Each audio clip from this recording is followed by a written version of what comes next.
bukan kebenaran absolut bahwasanya Islam datang dari Hadramut Yaman. Kenapa?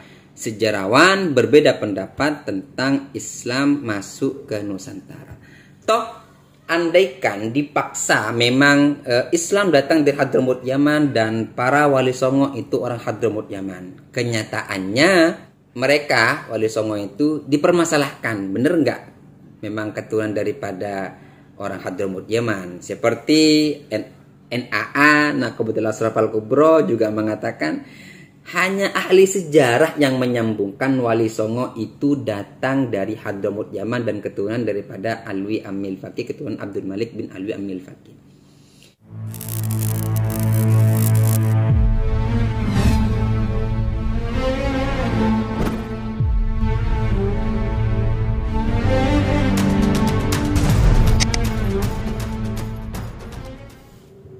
Assalamualaikum warahmatullahi wabarakatuh. Alhamdulillah wassalatu wassalamu ala Rasulillah Muhammad ibni Abdillah wala haula wala quwwata illa billah ma ba'du. Teman-teman sekalian, alhamdulillah kita bisa jumpa kembali di channel kita, yakni Muhsin Official. Kita ngebahas kembali tentang Islamisasi Nusantara, para dai datang ke Nusantara, dan tentunya pembahasan-pembahasan yang lain. Dan mohon maaf teman-teman ya, saya sempat vakum sekitar kurang lebih 5-6 bulan ya, saya vakum, nggak konten lagi ya. Ya sekitar 6 bulan, mungkin 6 bulanan saya nggak konten lagi ya, karena faktor kesibukan ya, maklum lah namanya karyawan teman-teman ya. Jadi karyawan ini harus kerja dan konten ini bukan bagian kerjaan saya, bukan mata pencaharian saya, jadi hanya sebagai sampingan atau selingan lah, jadi untuk menambah wawasan, keilmuan gitu. Jadi bukan mata pencaharian saya, sehingga saya nggak konten sama kurang lebih 5 bulan, dan saya vakum kurang lebih sekarang 5 bulan, dan alhamdulillah kita bisa kembali lagi untuk konten lagi. Sempat banyak tanya teman-teman, kenapa kok lama nggak konten, kenapa kok lama nggak aktif di YouTube. Ya namanya bisa katakan aja, saya ini karyawan, saya kuli, saya butuh kerja, jadi fokus kerjaan gitu. Nah teman-teman sekalian, beberapa bulan yang lalu guru saya itu japri saya. Jadi guru saya japri, beliau kirim link video beliau, bahwasanya di video itu disampaikanlah pada sekitar tahun 60-an ada kesepakatan bersama para ulama dan sejarawan ya saat itu meyakini dan memutuskan bahwasanya Islam itu datang dari Yaman, datang dari Nusantara, dari Arab Yaman, bukan Arab ya, datang dari Yaman gitu, Hadramut Yaman khususnya, dan mengatakan bahwasanya disepakati bahwasanya para mubalighnya, yaitu para wali songo saat itu, disebut sebagai dari keturunan Hadramut Yaman. Nah teman-teman, apakah teori ini yang disepakati itu merupakan kebenaran yang absolut ya? Tentu tidak teman-teman ya. Karena kalau kita berbicara mengenai teori Islam masuk ke Nusantara, itu kita nggak bisa langsung memutuskan yang benar adalah dari ini, dari anggaplah yang benar ya, yang benar itu dari Yaman gitu. Kenapa? Karena memang para sejarawan sendiri itu berbeda pendapat teman-teman. Sejarawan Indonesia itu berbeda pendapat. Profesor Zumardi Azra, Slamet Mulyana, Buya Hamka, dan beberapa sejarawan lainnya berbeda-beda pendapat mengenai teori Islam masuk ke Nusantara. Mana yang paling benar ya wallahu alam, mana yang paling benar? Tentunya teori-teori ini perlu didukung dengan bukti-bukti yang lebih konkret dan valid tentunya ya, mengenai tentang siapa yang lebih benar tentang pendapat ini tentang Islam masuk ke Nusantara. Nah, setidaknya teman-teman itu ada 5-6 teori lah gitu, tentang Islam masuk ke Nusantara. Yang pertama ada teori Hijaz teman-teman ya. Teori Hijaz itu adalah teori yang disampaikan oleh Buya Hamka, di mana saya pernah baca-baca ya, di mana alasannya pada saat itu kerajaan Aceh ya Islam sudah masuk ke Aceh pada abad ke-7 gitu. Dibawa oleh orang-orang Hijaz gitu. Dan kan memang Islam kan di Aceh kan sudah ada kerajaan Islam ya, kerajaan Perlak nggak salah, kerajaan Perlak Samudra Pasai itu. Nah, itu kan memang sudah Islam. Sebelum Jawa Islam mereka sudah Islam. Sehingga teori ini dikuatkan oleh Buya Hamka, Islam itu sudah masuk ke Nusantara jauh-jauh hari. Bahkan pada zamannya dinasti Umayyah dan dinasti Abbasiyah, Islam sudah masuk ke Nusantara pada abad itu, abad ke-7 itu. Ini teori pertama, teman. Teori yang kedua itu ada teori dari Gujarat. Teori Gujarat itu adalah teori yang punya sejarawan yang menyampaikan dan diyakini bahwasanya Islam itu datang dari Gujarat. Kenapa bisa begitu? Karena diantaranya ada kesamaan mazhab yang dianut oleh orang Nusantara, di mana Nusantara hampir mayoritas bermadhab Syafi'i, hampir mayoritas bermadhab Syafi'i, sehingga keyakinan ini diikuti oleh sejarawan yaitu Senok Horgonya ya. Senok Horgonya itu meyakini Islam itu datang dari Gujarat, dan beliau ya sama. Jadi Senok Horgonya ini juga mengatakan Islam itu datang dari Gujarat, pedagang-pedagang dari Gujarat, dan beragama Islam mereka adalah para sadah ya gitu, dianggap mereka adalah para sayyid, para syarif, dan masuk ke Nusantara dari Gujarat, dari Malabar, Gujarat, begitu bahasa beliau. Dan mereka adalah para sayyid, para syarif. Ini menurut Senok Horgonya. Dukung pendapat yang mengatakan adalah teori Gujarat. Yang ketiga itu ada teori Yaman.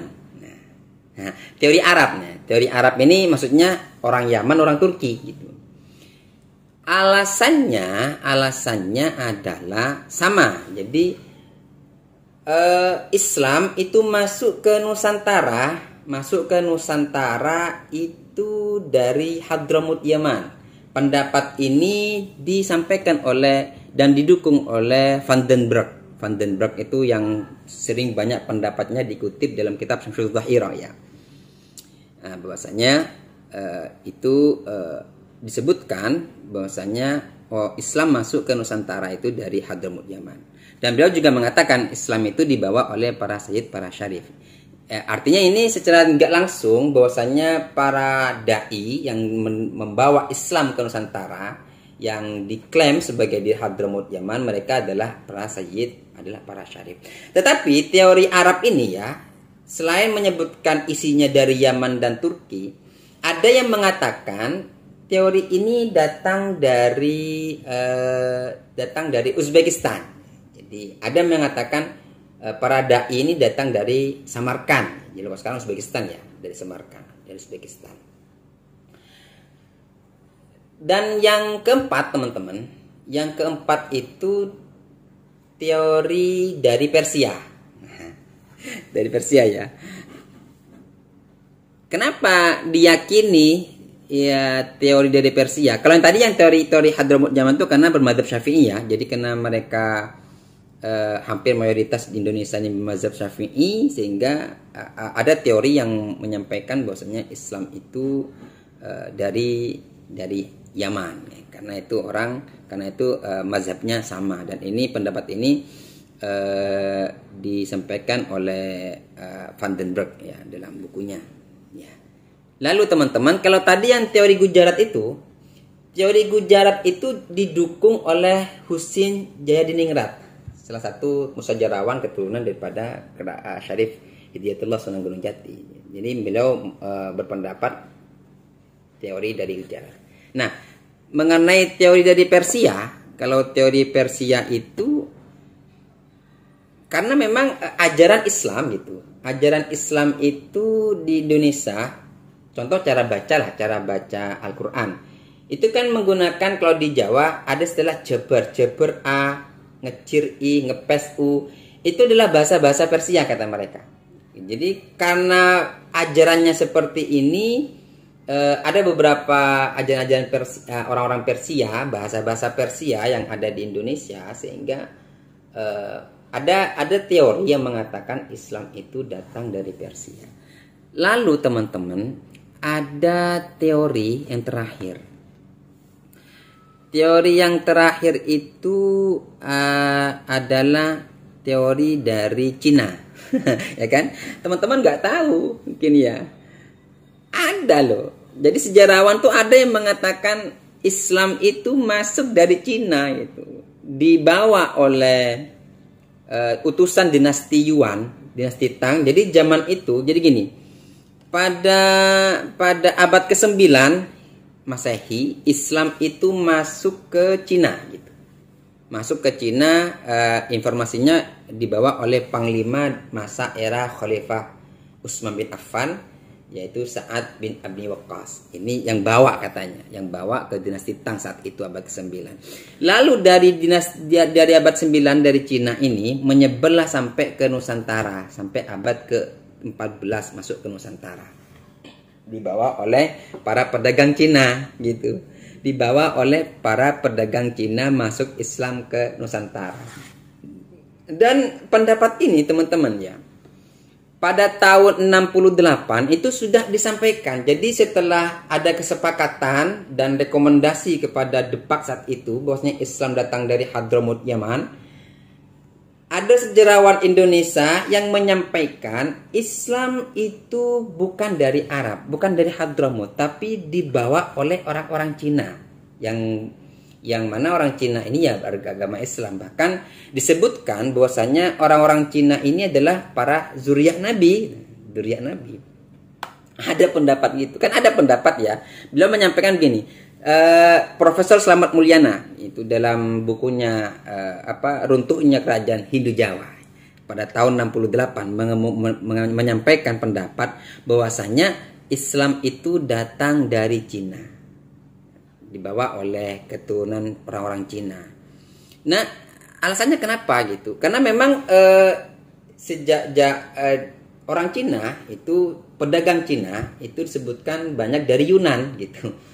Jadi banyak orang Islam yang di Nusantara itu yang sebelum-sebelumnya ya di saat itu bermarga, marganya itulah marga-marga yang memang disebutkan dari Yunan, beragama Islam gitu. Bahkan beliau mengatakan Islam para wali songo itu disebutkan keturunan Cina gitu. Nggak heran ya, kalian mungkin heran kalian. Lalu mana yang benar gitu ya? Sama. Jadi Islam datang dari Cina, pedagang Cina, mereka beragama Islam, mereka datang dari Yunan, datang ke Nusantara sejak zaman kerajaan, bahkan Demak itu ibunya orang Cina kan gitu kan, kerajaan Demak. Terus Adipati Tuban, orang-orang Cina semuanya, yang Cina Muslim tentunya ya. Dan juga disebutkan oleh beliau bahwasanya dalam sejarah teori ini, dalam teori Cina ini, bahwasanya Islam juga dibawa oleh orang-orang Muslim keturunan daripada Rasulullah Muhammad SAW. Mana yang paling benar, mana yang harus kita pakai dari beberapa teori ini? Ya tentunya kita harus merujuk kepada bukti-bukti fakta-fakta yang valid teman-teman ya. Kita nggak bisa meyakini absolut bahwasanya memang Islam dari negara tertentu, tidak. Ya kata Profesor Azumadi Azra, kenapa ada teori-teori itu macam-macam teorinya ya, kayak kepentingan kelompok, kepentingan doktrinisasi ideologi, nah gitu, sehingga muncul beberapa pendapat, sehingga kalau saya sendiri mengatakan tidak menjadi kebenaran absolut bahwasannya memang Islam dibawa oleh Hadramut Yaman. Apalagi kita tahu orang-orang Hadramut Yaman itu sudah masuk ke Nusantara itu di abad ke-18-19 kan gitu. Jadi ya setidaknya ada kepentingan kelompok di situ. Ya, gitu ya teman-teman ya. Jadi bukan kebenaran absolut bahwasanya Islam datang dari Hadramut Yaman. Kenapa? Sejarawan berbeda pendapat tentang Islam masuk ke Nusantara. Toh andaikan dipaksa memang Islam datang dari Hadramut Yaman dan para wali songo itu orang Hadramut Yaman, kenyataannya Mereka Wali Songo itu dipermasalahkan, bener nggak memang keturunan daripada orang Hadramut Yaman? Seperti NAA, Naqabatul Ashraf Al-Kubro juga mengatakan hanya ahli sejarah yang menyambungkan Wali Songo itu datang dari Hadramut Yaman dan keturunan daripada Alwi Amil Faqih, keturunan Abdul Malik bin Alwi Amil Faqih. Sehingga bagaimana? Ya, saya kira terserah kita mau yakin yang mana. Tentu pada merujuk kepada bukti-bukti valid. Ya, sekarang kan sudah ada teori tes DNA kan? Ya tinggal cek aja keturunannya gitu. Ya, baik teman-teman sekalian ya. Itu video saya kesempatan kali ini, mohon maaf kurang lebihnya. Wassalamualaikum warahmatullahi wabarakatuh.